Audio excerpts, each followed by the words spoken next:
marocaine qui a été construite à New York dans le Metropolitan Museum. Et donc je conseille à tout le monde de regarder le petit reportage, le petit documentaire sur comment ils ont ramené des architectes du Maroc, des artisans ouvriers du Maroc. Ils ont coordonné tout ça avec le royaume pour justement avoir les meilleurs artisans du Maroc pour venir à New York et construire ce palais, cette cour marocaine qui est 100% marocaine, vraiment typique du Maroc. Et c'est vraiment sublime le travail qu'ils ont déployé. C'est vraiment les artisans les plus talentueux que j'ai jamais vus. Ils ont un talent qui est absolument fou. Et ça montre vraiment que c'est pas facile. C'est une architecture qui est très raffinée, qui nécessite beaucoup de travail.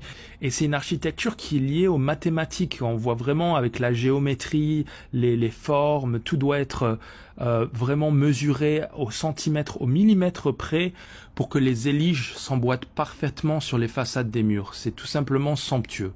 Et donc ça aussi, ça participe au rayonnement du Maroc.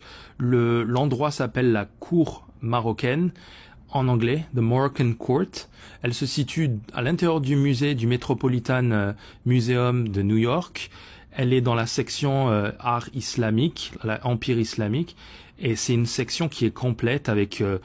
c'est vraiment sublime. Je vous conseille d'aller visiter ce musée. Ça a coupé le souffle. Vous allez redécouvrir votre pays, votre culture à travers justement ce musée qui est à New York. On aurait voulu qu'il y ait un musée d'une telle qualité au Maroc, mais malheureusement, on n'a pas les moyens, ou on n'a pas la volonté, ou on a un ministre de la Culture qui a autre chose à faire, je ne sais pas. Mais en tout cas, c'est un bâtiment absolument sublime qu'il faut visiter. Et ça, c'est la meilleure façon de préserver son histoire et sa culture, c'est l'exporter à l'étranger.